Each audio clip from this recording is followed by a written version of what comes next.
Ils ont donné vie à l'univers magique de Harry Potter. Ils ont incarné nos personnages préférés, marqué notre jeunesse, et laissé une trace indélébile dans le cœur de millions de fans à travers le monde. Aujourd'hui, nous leur rendons hommage. Voici 15 acteurs bien aimés de la saga Harry Potter, qui nous ont quittés, parfois bien trop tôt. Derrière leur rôle mythique se cachent des parcours émouvants, des carrières riches, et surtout, des vies profondément humaines. Ce n'est pas seulement une liste d'acteurs décédés, mais un souvenir de ce qu'ils ont représenté pour chacun d'entre nous. Ces artistes ont participé à créer un univers si fort qu'il traverse les générations. Alors que certains ne faisaient que de brèves apparitions à l'écran, leur contribution à cette magie collective est inestimable. Préparez-vous à un voyage nostalgique et poignant, à travers la mémoire de ces étoiles disparues. Richard Harris a été l'un des premiers visages à incarner le mythique professeur Dumbledore dans les 2 premiers films de Harry Potter. Né en 1930 en Irlande, il était déjà une figure respectée du théâtre et du cinéma avant de rejoindre le monde magique. Son interprétation apportait une sagesse douce et une gravité émotionnelle qui ont marqué les fans. Malheureusement, Harris est décédé en 2002 à l'âge de 72 ans, des suites d'une leucémie, alors que le tournage de la saga venait tout juste de commencer.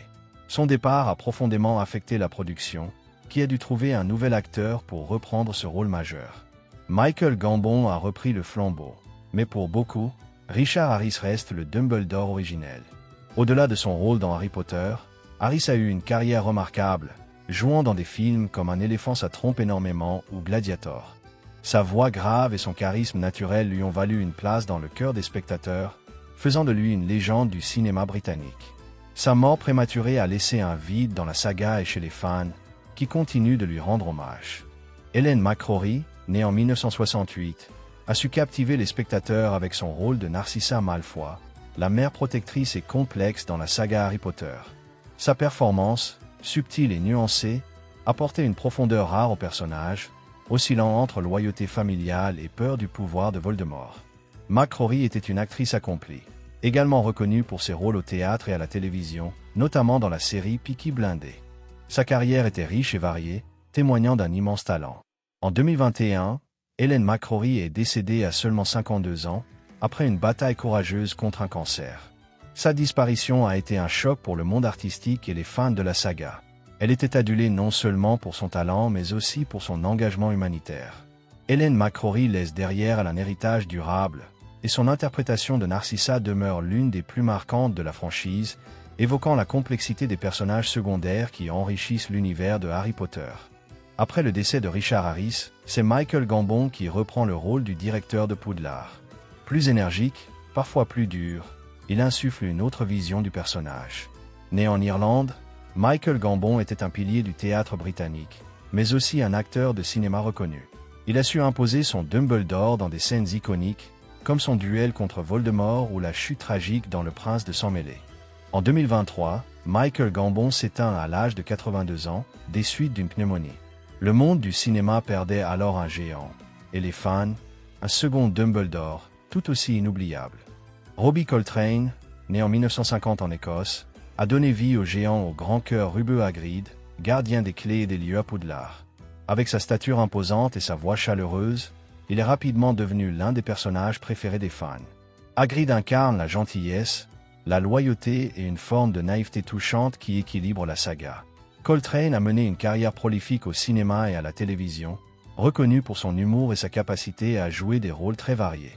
Il était aussi engagé dans des causes sociales, notamment la défense des droits des animaux. En 2022, à l'âge de 72 ans, il nous a quittés, laissant derrière lui une légende cinématographique. Son interprétation a été saluée pour sa chaleur humaine et sa fidélité au livre, rendant Hagrid encore plus vivant. Ses collègues et fans lui rendent hommage pour son immense générosité et son professionnalisme. Robbie Coltrane restera pour toujours le géant doux que tout le monde aime. Richard Griffiths, né en 1947, a interprété Vernon Dursley, l'oncle de Harry, avec un mélange parfait de comédie et d'autorité bourrue. Sa performance a donné vie à un personnage à la fois odieux et comique, symbolisant le rejet du monde magique. Griffiths était un acteur britannique très respecté, connu pour son travail au théâtre et au cinéma, notamment dans The History Boys et Pirates des Caraïbes. Sa carrière s'étendait sur plusieurs décennies, toujours marquée par sa capacité à incarner des rôles variés avec finesse.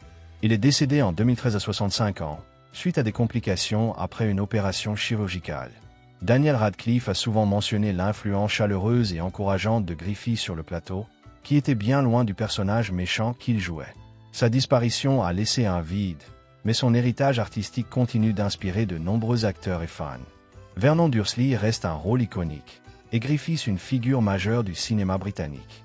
Elizabeth Sprigg a incarné la toute première version de la Grosse Dame, ce portrait chantant qui garde la salle commune de Gryffondor dans le premier film. Née en 1929, elle avait une longue carrière au théâtre, notamment avec la Royal Shakespeare Company, et à la télévision. Son interprétation apportait une touche d'humour et d'extravagance qui posait parfaitement l'ambiance magique et chaleureuse de Poudlard. Bien que son rôle dans Harry Potter ait été bref, il est resté mémorable pour sa prestance et son charme inimitable. Elle est décédée en 2008 à l'âge de 78 ans, laissant derrière elle une riche carrière et un souvenir impérissable dans l'univers de la saga. Sa contribution montre que même les rôles les plus petits peuvent avoir un impact important dans un film, notamment dans une franchise aussi vaste. Sa Grosse Dame est un clin d'œil à la magie britannique, mêlant fantaisie et humour avec talent. Robert Knox, né en 1989, jouait Marcus Belby dans Harry Potter et le Prince de Sang Mêlé. Ce rôle, bien que secondaire, était prometteur pour ce jeune acteur anglais. Sa carrière a malheureusement été tragiquement interrompue à seulement 18 ans, lorsqu'il a été poignardé en défendant son frère dans un bar de Londres en 2008. Sa mort a profondément marqué la communauté cinématographique et les fans, qui ont rendu hommage à ce jeune talent prometteur. Le film lui a été dédié en souvenir, symbolisant la fragilité des vies derrière la magie du cinéma. Sa famille a créé une fondation pour lutter contre la violence armée, transformant ce drame en un message d'espoir et de prévention. Robert Knox incarne le souvenir poignant d'un avenir brisé et rappelle que chaque acteur, même dans un petit rôle, a une histoire humaine derrière lui. Dave Legeno, né en 1963, prêtait ses traits au terrifiant loup-garou Fenrir Greyback, ennemi redouté dans les derniers films de la saga. Son physique imposant et sa voix grave ont donné vie à un personnage sombre et menaçant. En dehors des plateaux, Legeno était aussi un passionné d'arts martiaux et un athlète, ce qui apportait une authenticité à ses rôles de combattant. Sa mort en 2014, à 50 ans, lors d'une randonnée dans la vallée de la mort en Californie, fut un choc pour tous ceux qui l'avaient connu. Il a succombé à une insolation, son corps ayant été retrouvé plusieurs jours plus tard. Sa disparition soudaine a laissé un vide dans le monde du cinéma d'action et d'horreur, ainsi que dans la communauté Harry Potter. Dave Legeno a su incarner la noirceur et la brutalité de Fenrir Greyback, apportant une intensité rare à ce personnage secondaire mais crucial. Hazel Douglas, née en 1923, interprétait Bathilda Tour de Sac, personnage historique et un peu inquiétant dans Les Reliques de la Mort, partie 1. Son apparition dans le film est brève mais marquante, car elle incarne une figure à la fois respectée et terrifiante, possédée par le serpent de Voldemort.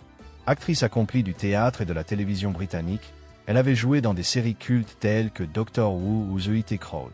Sa carrière s'étendait sur plusieurs décennies, où elle avait su se faire remarquer pour sa prestance et sa capacité à rendre chaque rôle vivant.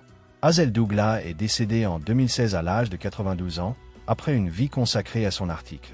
Son rôle dans Harry Potter, bien que secondaire, illustre l'importance des personnages secondaires dans la construction de l'univers et dans l'ambiance du récit. Si tu apprécies ce type d'histoire vraie, humaine et souvent oubliée, pense à t'abonner à la chaîne.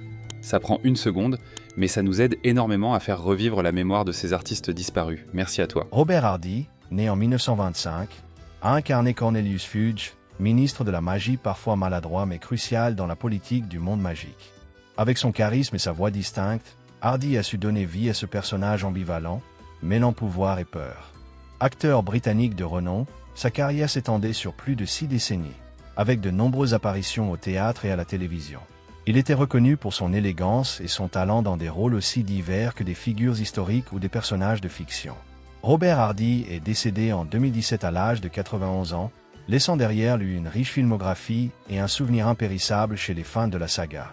Son rôle a contribué à étoffer l'univers politique de Harry Potter, donnant un visage humain au conflit magique. Dans Harry Potter et l'Ordre du Phénix, Peter Cartwright prête ses traits à Elphia Doge, vieille amie de Dumbledore et membre respecté de l'Ordre du Phénix. Bien que son apparition à l'écran soit brève, son rôle est important. Il est l'auteur d'une nécrologie émouvante de Dumbledore dans la Gazette du Sorcier, après la mort de ce dernier. À travers lui, les spectateurs découvrent une autre facette du directeur de Poudlard, plus intime, plus humaine. Né en Afrique du Sud en 1935, Cartwright a mené une carrière discrète mais constante au théâtre et à la télévision britannique. Il est également apparu dans de nombreuses productions à la BBC, souvent dans des rôles de médecin ou de juge. Il meurt en 2013 à l'âge de 78 ans. Si son passage dans Harry Potter est souvent méconnu du grand public, les connaisseurs lui reconnaissent une profondeur sobre et juste qui a enrichi l'univers du film. Dans ce monde rempli de héros spectaculaires, Peter Cartwright a incarné avec délicatesse la mémoire et la loyauté. Dans Harry Potter et l'Ordre du Phénix, Timothy Batson donne sa voix à l'elfe de Maison Créature, un personnage aigri, loyal envers les Blacks, et profondément blessé par le rejet de sa lignée. Sa performance vocale est essentielle pour rendre justice à la complexité psychologique de Créature, bien plus qu'un simple serviteur grincheux.